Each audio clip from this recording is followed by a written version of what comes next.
ਅੱਜ ਦੀ ਸਜਰੀ ਕਿਤਾਬ ਹੈ ਮਾਂ ਬੋਲੀ ਰਿਸਰਚ ਸੈਂਟਰ ਵੱਲੋਂ ਛਾਪੀ ਗਈ ਸਾਵੇ ਅਕਸ। ਜਿਹੜੇ ਸ਼ਾਇਰ ਨੇ ਉਹਨਾਂ ਦਾ ਨਾਂ ਹੈ ਰਜਿੰਦਰ ਜੀਤ ਹੋਰੀ। ਰਜਿੰਦਰ ਜੀਤ ਹੋਰੀ ਅਜਿਹੇ ਸ਼ਾਇਰ ਨੇ ਜਿਹੜੇ ਆਪਣੀ ਧਰਤੀ ਨਾਲ ਜੁੜੇ ਨੇ। ਉਹ ਧਰਤੀ ਜਿਹੜੀ ਜ਼ੁਲਮ ਵੀ ਸਹਿੰਦੀ ਰਹੀ, ਜਿਹਦੇ ਉੱਤੇ ਧਾੜਵੀਆਂ ਨੇ ਹਮਲੇ ਵੀ ਕੀਤੇ ਤੇ ਇੱਥੋਂ ਦੀ ਸੋਚ ਨੂੰ ਦਬਾਇਆ ਗਿਆ। ਪਰ ਜਿਵੇਂ ਕਿ ਆਖਿਆ ਜਾਂਦਾ ਹੈ, ਜਿਹੜਾ ਸੋਚਦਾ ਹੈ ਉਹ ਲਿਖਦਾ ਹੈ। ਕਈ ਇਨਸਾਨ ਨੇ ਜਿਹੜੀਆਂ ਪਰਤਾਂ ਨੂੰ ਦੇਖਦੇ ਨੇ, ਉਹਨਾਂ ਦੇ ਕੋਲ ਸੋਚਣ ਵਾਸਤੇ ਲਿਖਣ ਵਾਸਤੇ ਕੁਝ ਨਹੀਂ ਰਹਿ ਜਾਂਦਾ। ਪਰ ਰਜਿੰਦਰ ਜੀਤ ਹੋਰਾਂ ਨੇ ਆਪਣੇ ਹਰ ਸ਼ੇਰ ਦੇ ਵਿੱਚ ਸਾਨੂੰ ਸੋਚਣ ਦੀ ਨਾ ਸਿਰਫ ਪ੍ਰੇਰਨਾ ਦਿੱਤੀ ਹੈ, ਬਲਕਿ ਅਜਿਹੀ ਸੰਜੀਦਗੀ ਤੇ ਅਜਿਹੀ ਸੋਚ ਦਿੱਤੀ ਹੈ ਜਿਹੜੇ ਸਾਨੂੰ ਜ਼ਿੰਦਗੀ ਦੀਆਂ ਕਈ ਰੰਗੀਨੀਆਂ, ਕਈ ਰੰਗ, ਕਈ ਸੋਚਾਂ, ਕਈ ਫਲਸਫੇ, ਕਈ ਜ਼ੁਬਾਨ ਦੇ ਉਬੂਰ ਦੇ ਸ਼ਕਲਾਂ ਦਿਖਾਉਂਦੇ ਨੇ। ਇਹ ਤਸੱਵਰ ਦੀਆਂ ਕੰਧਾਂ ਤੋਂ ਅੱਗੇ ਤੁਰਨ ਦੇ ਚਾਹਵਾਨ ਨੇ। ਐਸੇ ਲਈ ਰਜਿੰਦਰ ਜੀਤ ਹੋਰੀ ਸੋਚਦੇ ਵੀ ਨੇ, ਲਿਖਦੇ ਵੀ ਨੇ ਤੇ ਆਪਣੇ ਅੰਦਰ ਨੂੰ ਪਾਲਦੇ ਵੀ ਨੇ। ਐਸੇ ਲਈ ਤਾਂ ਆਖਿਆ ਜਾਂਦਾ ਹੈ ਕਿ ਲਿਖਾਰੀ ਇੱਕ ਜ਼ਰੇ ਦੇ ਅੰਦਰ ਤੱਕ ਵੇਖਣ ਦੀ ਸਲਾਹੀਅਤ ਵੀ ਰੱਖਦਾ ਹੈ ਤੇ ਉਹ ਇਨਸਾਨਾਂ ਦੇ ਜਜ਼ਬਿਆਂ ਦੀ ਉਹ ਤਸਵੀਰ ਉਲੀਕਦਾ ਹੈ ਜਿਹੜੀ ਸੱਚੀ ਤਸਵੀਰ ਹੁੰਦੀ ਹੈ, ਜਿਹਦੇ ਨਾਲ ਉਹ ਜਜ਼ਬੇ ਸਾਨੂੰ ਆਪਣੇ ਲਫ਼ਜ਼ਾਂ ਰਾਹੀਂ ਨਜ਼ਰ ਆਉਣ ਲੱਗਦੇ ਨੇ।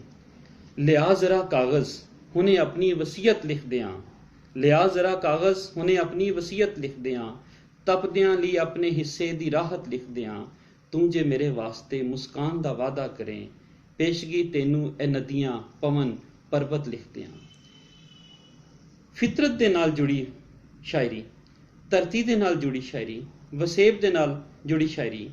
ਰਜਿੰਦਰ ਜੀਤ ਹੋਰੀ ਅਮਨ ਦੇ ਦੁਸ਼ਮਣਾਂ ਦੇ ਵਿਰੋਧੀ ਨੇ। ਉਹ ਜ਼ੁਲਮ ਨੂੰ ਪਸੰਦ ਨਹੀਂ ਕਰਦੇ। ਇਸ ਲਈ ਤਾਂ ਉਹਨਾਂ ਬਗਾਵਤ ਕੀਤੀ ਹੈ। ਉਹਨਾਂ ਬਗਾਵਤ ਕੀਤੀ ਹੈ ਜ਼ੁਲਮ ਦੇ ਖਿਲਾਫ। ਉਹਨਾਂ ਬਗਾਵਤ ਕੀਤੀ ਹੈ ਅਮਨ ਦੀ ਖਾਤਰ।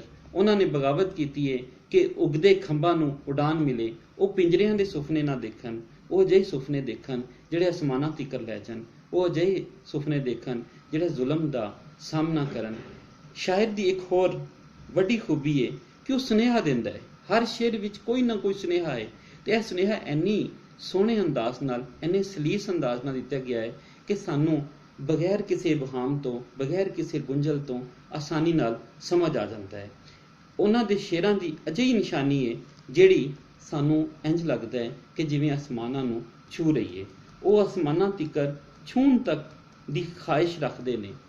ਸਾਨੂੰ ਨਜ਼ਰ ਆਉਂਦਾ ਹੈ ਕਿ ਹਯਾਤੀ ਦਾ ਫਲਸਫਾ ਉਹਨਾਂ ਕੋਲ ਬਹੁਤ ਜ਼ਿਆਦਾ ਹੈ ਤੇ ਹਯਾਤੀ ਦਾ ਉਹਨਾਂ ਨੇ ਬਹੁਤ ਜ਼ਿਆਦਾ ਮੁਸ਼ਾਹਿਦਾ ਕੀਤਾ ਹੈ, ਜਿਹਦੇ ਲਈ ਉਹ ਆਖਦੇ ਨੇ ਕਿ ਵਕਤ ਦਾ, ਵੇਲੇ ਦਾ ਖੰਜਰ ਜਿਹੜਾ ਹੈ ਉਹ ਚਿਹਰੇ ਬਦਲ ਰਿਹਾ ਹੈ।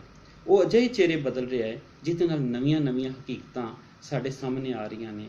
ਨਵੇਂ ਸੋਚ ਜਿਹੜੀ ਹੈ ਸਾਡੇ ਸਾਹਮਣੇ ਆ ਰਹੀ ਹੈ।